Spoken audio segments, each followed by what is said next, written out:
नमस्कार, मैं आपके साथ अंजना और आप देख रहे हैं संगठन भारत न्यूज। आइए शुरुआत करते हैं आज की खास खबर से। नेस्को में ग्लोबल स्टेनलेस स्टील एक्सपो 2025 का भव्य आगाज। मुंबई के गोरेगांव पूर्व स्थित बॉम्बे एग्जीबिशन सेंटर में 3 दिवसीय ग्लोबल स्टेनलेस स्टील एक्सपो 2025 के तीसरे संस्करण का आज शानदार आगाज हो गया है।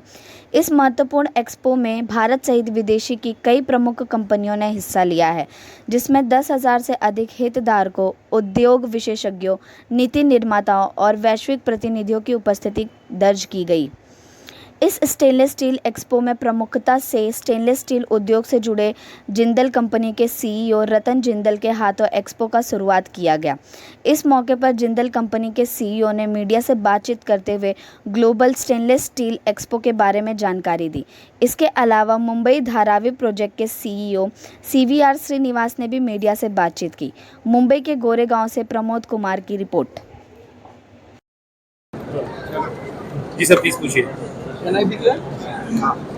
सर, क्या कहेंगे स्टील इंडिया का एक बेहतरीन एग्जीबिशन यहाँ किया गया है। ये स्टेनलेस स्टील इंडस्ट्री का एग्जीबिशन है, बहुत बढ़िया है। ये बेस्ट कॉन्फ्रेंस है स्टेनलेस स्टील की और यहाँ पे इंटरनेशनल भी लोग आए हैं और Indian all the top Indian companies have exhibited and ये अच्छा प्लेटफॉर्म है to meet all the customers, to understand क्या उनकी इश्यूज है, कहाँ डिमांड बढ़ रही है, क्या प्रोडक्ट फर्दर डिमांड में आने वाले हैं।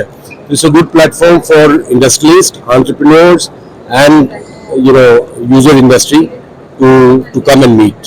देश के विकास में स्टेनलेस स्टील ऑफ कोर्स आपको पता है इसमें कोरोजन नहीं होता है।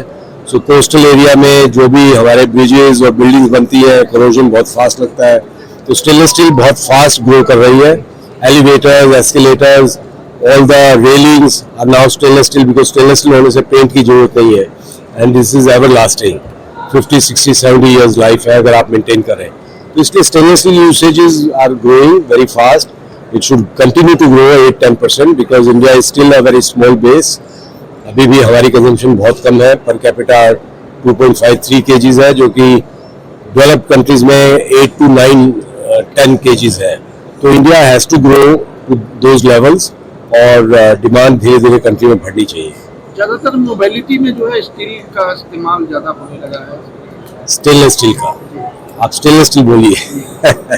यस, सो मोबिलिटी में भी बहुत ज़्यादा all metros, railway, all wagons are now made in stainless steel and तो धीरे धीरे, क्योंकि जहाँ भी कोरोजन का इम्पैक्ट है, हमारा एनवायरनमेंट भी इंडिया में इतना क्लीन नहीं है, तो वो कोरोजन ज़्यादा आता है उससे, तो इसलिए स्टेनलेस स्टील बहुत धीरे धीरे स्टील को रिप्लेस कर रहा है, ऑर्डिनरी स्टील को स्टेनलेस स्टील रिप्लेस कर रहा है। इस तरह का एग्जीबिशन के पीछे का क्या मोटो होता है, क्या रीजन होता है?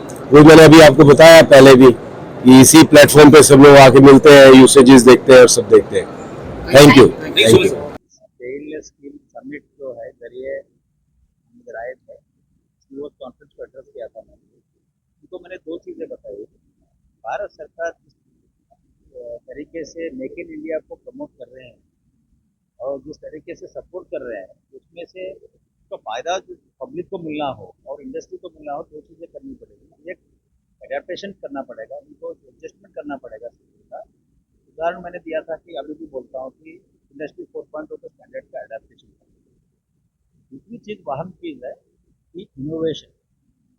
फॉर इंस्टेंस आजकल कार्बन न्यूट्रलिटी का बहुत अहम भूमिका और अहम चीज़ है, उसको अचीव करना चाहिए। इंडिया कार्बन न्यूट्रल बनना चाहिए। उसमें से स्टील इंडस्ट्री का मैन्युफैक्चरिंग प्रोसेस में ग्रीन स्टील का इस्तेमाल होना जरूरी है, उसमें इनोवेशन की जरूरत है। तो जब तक एडेप्टेशन और इनोवेशन हो जाता है, वो अपने लिए आसमानी एक लिमिट है, कुछ भी हम लोग कर सकते हैं और उसका पोटेंशियल बहुत है। सिर्फ ये दोनों चीज़ की इम्पोर्टेंट है, नंबर 1 एडेप्टेशन के साथ इनोवेशन। Thank you. हुआ है 2025 का, उसके बारे में बताइए। स्टेनलेस स्टील ऐसा एक प्रोडक्ट है जो कई दूसरे प्रोडक्ट से मेटल से अलग है। इसका एक एडवांटेज है कि रिसाइक्लेबल है, तो इसके लिए सब लोग अभी प्रेफर करते हैं स्टेनलेस स्टील, और स्टेनलेस स्टील का यूसेज अभी हर एप्लीकेशन में बढ़ता ही जा रहा है। अब इंधन खंड को छोड़ के स्टेनलेस स्टील दूसरे इंडस्ट्रीज में भी जाता है, जैसे आप फूड इंडस्ट्री में देखो, फार्मा इंडस्ट्री में देखो, ऑयल एंड गैस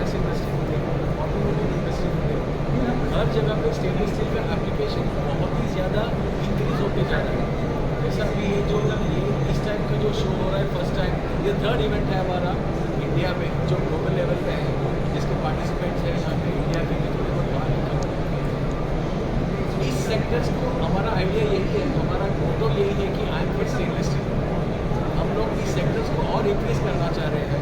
अभी तो ऑलरेडी 2.3 सब बिलियन का मार्केट है, ये और बढ़ने वाला है। एग्जैक्ट नंबर्स मैं आपको बाद में दे सकता हूँ। कितने दिन का इवेंट है, कितने कंपनियां यहाँ जो है भाग ले रही दिन है? का इवेंट है, 4, 5, 6 मार्च से पहला दिन है ये, और करीब करीब 250 से 200 एग्जीबिटर्स है यहाँ। रीज़न क्या है इसका? 3 दिन को जो इवेंट चल रहा है उसका रीज़न क्या है, क्या मैसेज देना चाहिए? रीज़न यही है सर, हमारे को स्टेनलेस स्टील का जो एप्लीकेशन है, जो यूसेज है, उसको बढ़ाना है। जैसे मैं बोल रहा था कि स्टेनलेस स्टील को बस आप किचन की तरह मत देखिए, स्टेनलेस स्टील के एप्लीकेशन बहुत बढ़ रहे हैं। इंजीनियरिंग साइड में तो एप्लीकेशन बहुत बढ़ रहा है, अभी बिल्डिंग के फसाडों में लग रही है। आप जो ग्लास यूज़ करते हो उसका हिंज बनता है स्टेनलेस स्टील से। आप जो दांत में जो स्ट्रिंजेस लगाते हो उसका बनता है वो स्टेनलेस स्टील का वायर है। तो स्टेनलेस स्टील का एप्लीकेशन अभी हर जगह पे बढ़ते ही जा रहा है, और ये और बढ़ने वाला है। देश हमारा विकसित भारत की तरफ जा रहा है, लेकिन हमारी जो डेवलपमेंट है, जो हम स्टेनलेस स्टील का जो हमारी पैदावार है वो बेहद कम है देश में, तो उसको कैसे आगे हम बढ़ा सकते हैं? पैदावार अभी देखो, हम तो ऑलरेडी नंबर 3 पे है, लार्जेस्ट प्रोड्यूसर्स तो हो ही गए हैं हम लोग। वो हो जाएगा अभी क्या, बिकॉज चाइना काफ़ी सारी चीज़ें अब डंप करता है, बिकॉज मार्केट के पास अवेलेबिलिटी बहुत है मटेरियल। बट अभी चेंज हो जाएगा, अभी जिस तरह से गवर्नमेंट भी काफ़ी तरह PLI स्कीम के थ्रू काफ़ी सारे इंसेंटिव्स वगैरह दे रही है, तो things will change, it's a matter of time. तो अभी ये शुरुआत है, ये अभी आहिस्ता आहिस्ता और काफ़ी सारी चेंजेस हो जाएगी। Thank you. खबरों में अब तक के लिए बस इतना ही। फिर होगी आपसे मुलाकात कुछ ऐसी खास खबरों के साथ। तब तक के लिए नमस्कार और देखते रहिए संगठन भारत न्यूज। अगर आपको हमारी वीडियो पसंद आई हो तो लाइक, कमेंट पर शेयर करें, और ऐसी ही खबरों से जुड़े रहने के लिए आप हमारे यूट्यूब चैनल संगठन भारत को सब्सक्राइब कर बेल आइकन को प्रेस करें। छोटी छोटी वीडियो और खबरें व्हाट्सएप और ईमेल पर भेज सकते हैं।